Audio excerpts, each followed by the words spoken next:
What's up, guys? Welcome to another episode of What is Health, and today we're going to ask the question, do you need carbs?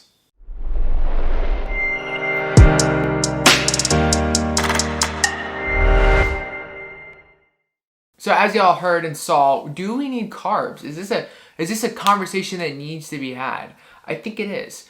I think it's not as black and white as if people made it out to be, and I think it's something that we really need to address.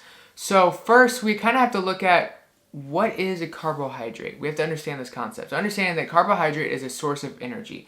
It is a carbon chain with water. Carbohydrate, right?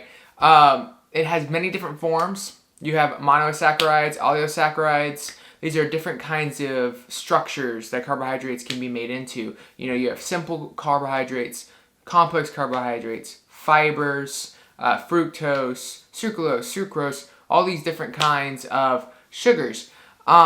And so we have to understand that it is an energy source. There's very natural forms of it, and unfortunately nowadays, just like with other forms like fats and proteins, there are very unnatural forms of it.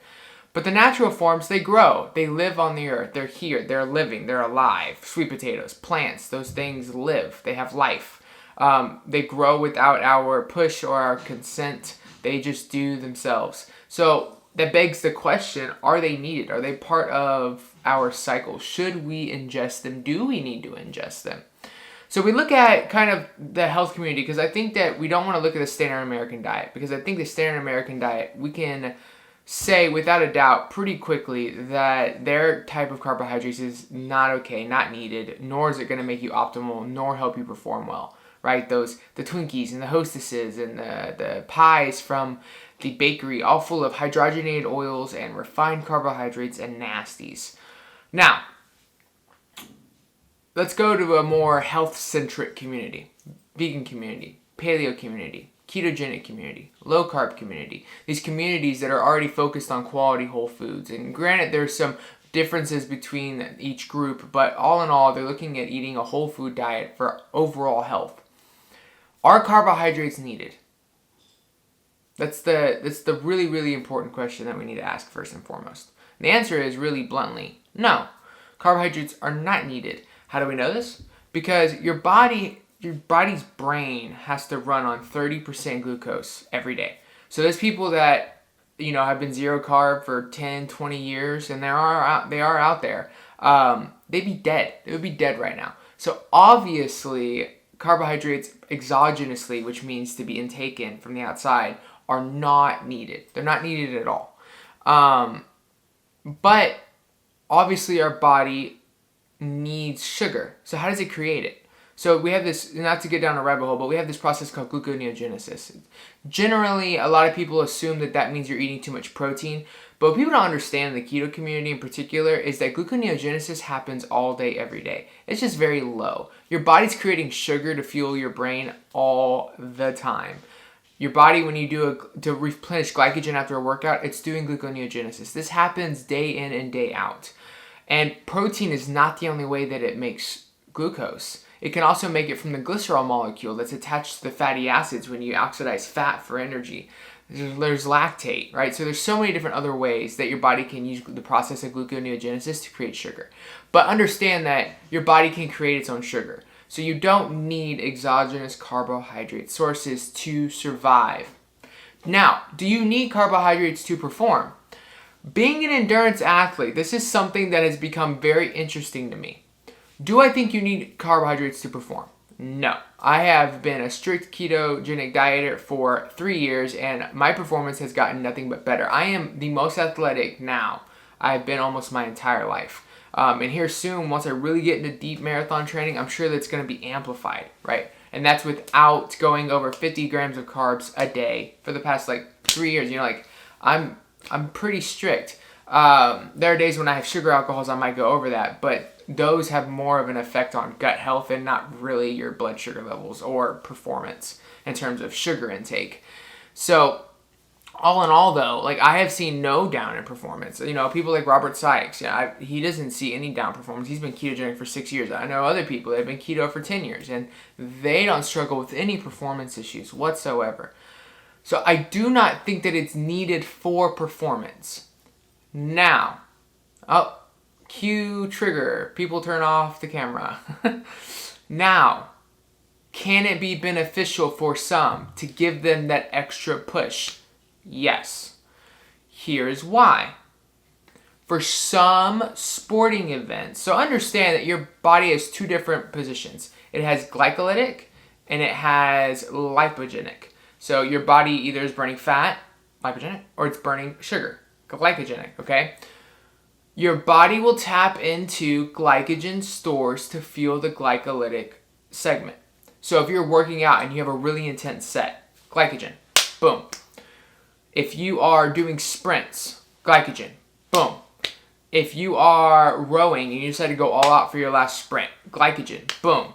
CrossFit, glycogen, boom, right?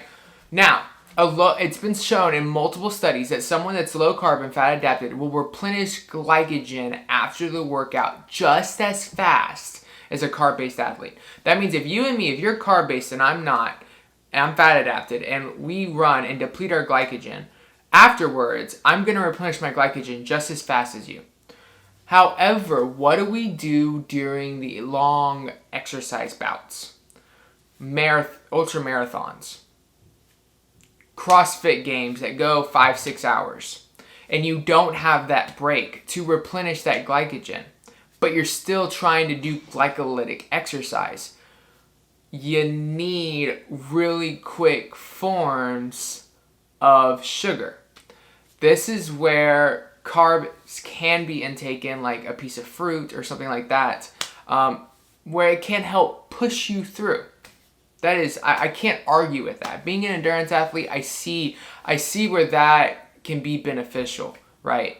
So that is something to think about. If you are a CrossFitter or you're like an ultra marathoner and you're just not like trying to run a marathon, you're like trying to go for it, and you haven't conditioned your heart for fat adaptation, then that's something that you might need to look into.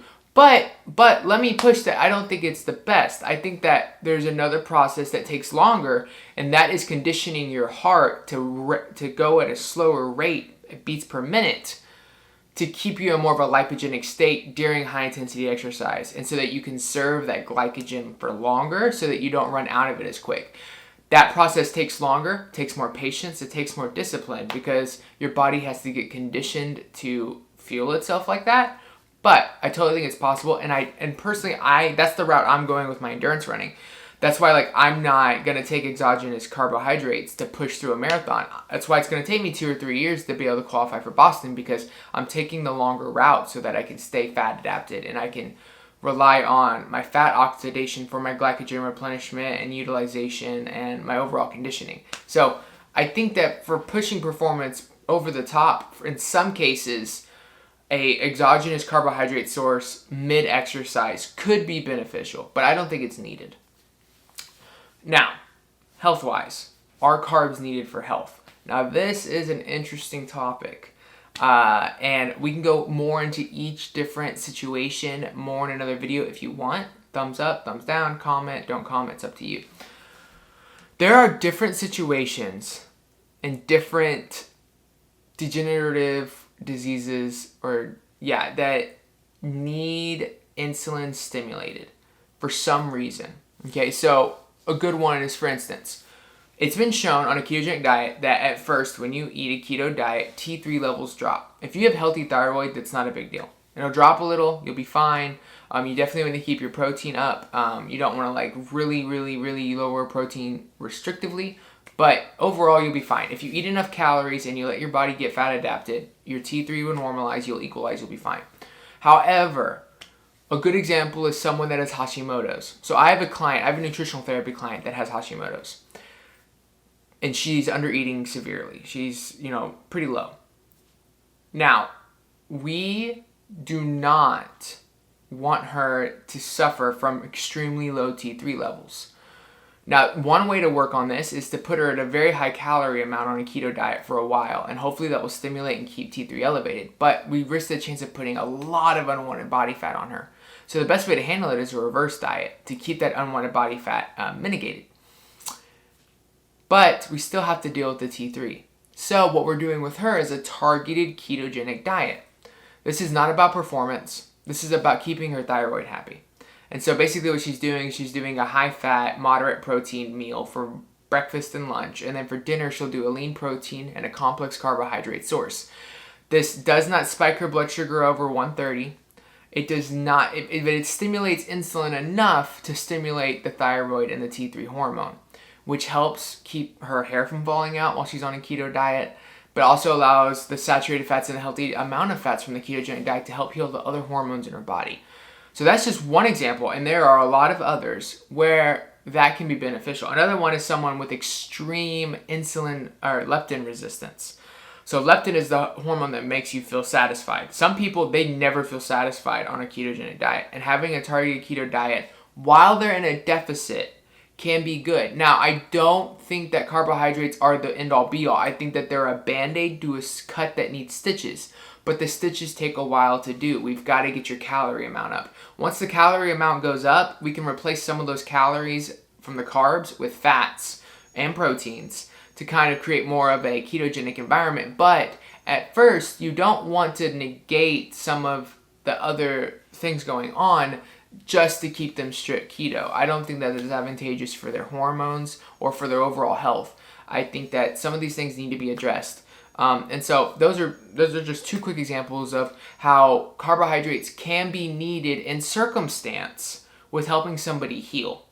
But I don't think that they're the end-all be-all, and I don't think that you need to stay targeted to be able to heal. I just think that during the process of, say, a reverse diet or something like that, having that extra insulin stimulation can help with those particular issues. Okay, so I know that was a lot. So just to recap real quick, I do not think you need carbs to survive. I don't think you need them to perform or perform optimally, but you can use them if you're in a high endurance athlete-based sport. And I don't think that they're needed for health, but in some situations while you're working on other aspects of someone's health and they're eating super low or super under calorically eating, it can be advantageous to include some complex carbs during one meal just to help them deal with some of the issues that might be going on via thyroid or leptin or some kind of situation to that degree. So I hope that makes sense. I know that it's super complicated, but it's something I really, really wanted to talk about and kind of give my, it's something, since I went to school and I've studied the human body more, it's not something I've really addressed. And so it's something that I've wanted to address and tell people, okay, this is my stance. This is how I feel. So I don't think carbs are needed, but I think for some people, depending on where they're at in life, they can be advantageous and they can utilize them to make their lifestyle sustainable and have a better overall healthy life. So yeah, give this video a thumbs up if you liked it, and put it in the comments. I know I just stuttered. I just thought in my head. Put a subject that you want to hear about in the comments below. Let me know what I can teach you about your health. Till next time.